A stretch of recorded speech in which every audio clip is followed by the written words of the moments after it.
Assalamualaikum warahmatullahi wabarakatuh. Perkenalkan, nama saya Ananta Hanif Riza Pratama. Kali ini saya akan mempresentasikan tugas konsep sistem informasi yang berjudul perancangan aplikasi Kopi 5 berbasis mobile untuk meningkatkan efisiensi operasional. Next. Di sini dari daftar isi ini saya akan membahas tentang pendahuluan, tinjau pustaka, tujuan penelitian, metode penelitian, hasil dan pembahasan, dan yang terakhir ada kesimpulan. Next. Nah, yang pertama dari pendahuluan dulu. UMKM termasuk bisnis food and beverage seperti Kopi 5 yang berperan vital bagi ekonomi. Namun sering terkendala proses manual. Hal ini menyebabkan tidak ada pemesanan online, info menu tidak real time, dan sistem reservasi kacau yang memicu antrian menjadi panjang. Nah, sebagai solusinya, penelitian ini saya kembangkan untuk aplikasi mobile mengotomatiskan pemesanan, menu, dan reservasi menggunakan metode Rapid Application Development agar lebih cepat dan sesuai kebutuhan. Next. Di sini kita masuk ke tinjau pustaka. Di sini saya akan membahas 5 terkait tinjauan pustaka, yaitu ada yang pertama UMKM, bentuk usaha ekonomi produktif yang strategis dan vital. Dan poin keduanya kontribusi utama menciptakan lapangan kerja dan meningkatkan pendapatan masyarakat dan memperkuat ekonomi lokal. Yang kedua ada poin food and beverage, yaitu sektor industri yang mencakup seluruh proses penyimpanan produksi hingga penyajian makanan dan minuman untuk konsumen.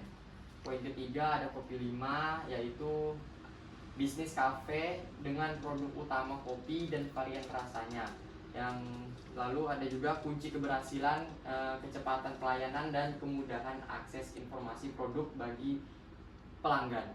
Nah, yang keempat ada Fishbone, yang dimana metode analisis visual untuk mengidentifikasikan akar penyebab suatu masalah, membantu memetakan berbagai faktor penyebab seperti manusia, metode, mesin ke dalam kategori yang terstruktur.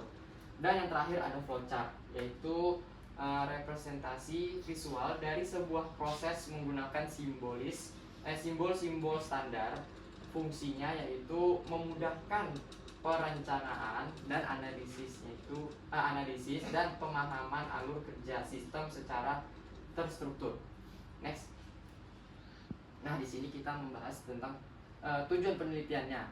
Di sini saya memberikan 4 poin. Yang pertama ada merancang dan mengembangkan aplikasi mobile untuk Kopi 5 yang mengotomatisasikan proses pemesanan, pembaruan menu, serta pengelolaan transaksi dan kursi. Yang kedua ada meningkatkan efisiensi operasional dengan mempercepat layanan, mengurangi antrean, dan meminimalkan kesalahan pencatatan manual. Poin ketiga yaitu menyediakan kemudahan akses bagi pelanggan terhadap informasi produk secara real time dan fitur-fitur reservasi yang terorganisir. Dan poin terakhirnya yaitu memastikan relevansi dan penerapan aplikasi melalui metode RAD tadi, sehingga solusi yang dibangun benar-benar sesuai dengan kebutuhan pengguna, contohnya pelanggan, barista, dan kasir di lapangan. Next, lanjut ke metode penelitian. Nah, di sini metode penelitiannya kami menggunakan 2 metode penelitian, yaitu Fishbone dan flowchart. Yang pertama, fungsi dari Fishbone itu untuk mengidentifikasikan akar penyebab masalah operasional. Lalu dilanjut dengan prosesnya, yaitu dibuat secara pasifikatif dengan barista dan manajemen. Nah, lalu di sini kategori masalahnya itu apa aja? Di sini saya membahas ada 4 kategori masalah, yaitu manusia yang sebagai karyawannya belum terlatih sistem digital. Nah, yang kedua ada metodenya, pemesanan hanya bisa di lokasi atau secara offline. Dan yang ketiga itu ada teknologi, tidak ada sistem online-nya atau pemesanannya tidak bisa secara online. Dan di lingkungannya juga konflik perebutan kursi pelanggan. Nah, yang dimana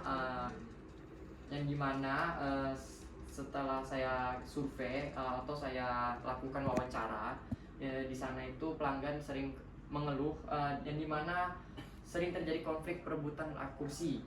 Nah, terus outputnya apa? Dari peta masalah tersebut kami komprehensif sebagai dasar perancangannya. Lanjut ke flowchartnya, yaitu fungsinya untuk merancang alur solusi visual untuk sistem baru. Baru prosesnya itu diterjemahkan dari temuan Fishbone, disempurnakan melalui umpan balik menggunakan pengguna iteratif. Contoh solusinya yaitu yang pertama ada fitur booking kursi, mengatasi masalah konflik tempat duduk. Lalu ada alur pembayaran yang disederhanakan, tunai atau non tunai mempercepat proses. Output yang akan dihasilkan yaitu blueprint alur kerja aplikasi yang efisien dan siap implementasi. Next. Di sini saya akan membahas tentang hasil dan pembahasan. Nah, yang dimana hasil dari pembahasan Fishbone tadi itu dianalisis akar masalahnya, yang dimana permasalahan utamanya itu adalah operasional Kopi 5 belum efisien. Akar masalah itu teridentifikasikan dari saya itu ada 6 aspek, yaitu dari manusia. Teman-teman bisa lihat di sini, yang dimana koordinasi buruk antara barista dan kasir itu, jadi literasi digitalnya itu kurang atau rendah. Nah, lalu yang kedua di sini ada metode, yang dimana pemesanan hanya bisa secara offline, tidak ada sistem reservasi dan menunya tidak real time. Jadi kalau mau pesan minuman itu harus ke tempat dulu baru bisa tahu menu-menunya apa aja. Lalu lanjut di sini ada teknologi, teman-teman bisa lihat di sini permasalahannya ada 3 yang saya simpulkan, di mana tidak ada aplikasi internal atau ketergantungan pada pihak ketiga. Nah, lalu lanjut ada data, yang dimana tidak ada database pelanggan dan laporan keuangan otomatis.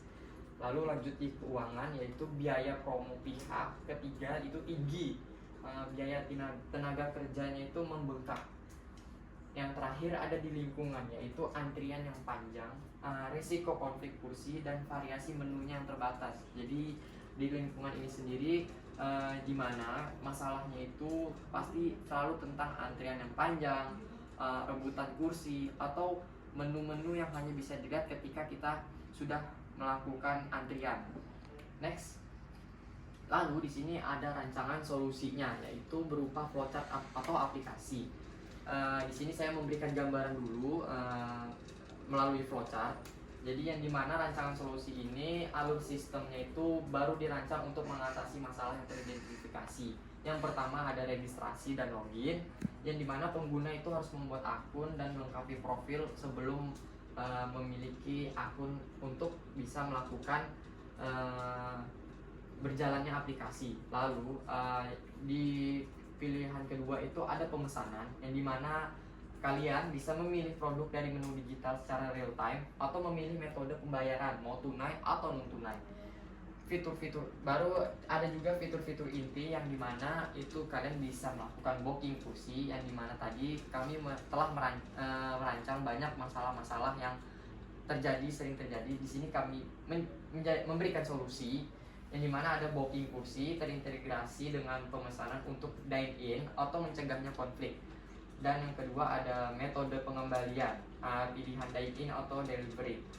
Kalian itu bisa memilih mau dine in atau delivery. Nah, lalu penyelesaian transaksi, ada fitur penyelesaian transaksi. Transaksi ini gunanya yaitu dari tunai itu bayar di kasir setelah tunjukkan bukti pemesanan. Lalu untuk pembayaran non tunai itu bayarnya via aplikasi dengan barcode seperti QRIS contohnya. Nah, hasil dari itu semua tercipta alur layanan yang terotomatisasi, cepat dan nyaman bagi pelanggan dan karyawan. Next. Nah, jadi dari semua yang saya telah jelaskan tadi, kesimpulannya adalah penelitian ini menyimpulkan bahwa penerapan sistem informasi manajemen atau SIM yang dikembangkan dengan metode Rapid Application Development merupakan solusi efektif untuk meningkatkan efisiensi operasional Kopi 5. Sistem yang terintegrasi ini berhasil mengatasi masalah-masalah kritis seperti antrian panjang, koordinasi yang buruk, rebutan kursi, dan pengolahan data yang tidak terpusat. Melalui pendekatan interaktif RAD ini, aplikasi yang dihasilkan benar-benar responsif terhadap kebutuhan pengguna, mengotomatisasi proses pemesanan, reservasi, transaksi, dan pelaporan. Hasilnya, Kopy 5 tidak hanya mampu mengoptimalkan sumber dayanya dengan signifikan, tetapi juga dengan memperoleh fondasi data yang kuat untuk mendukung pengambilan keputusan yang lebih strategis dan peningkatan daya saing bisnisnya itu di era digital. Sekian presentasi dari kami. Sekian presentasi dari saya, kurang lebihnya mohon maaf. Wassalamualaikum warahmatullahi wabarakatuh.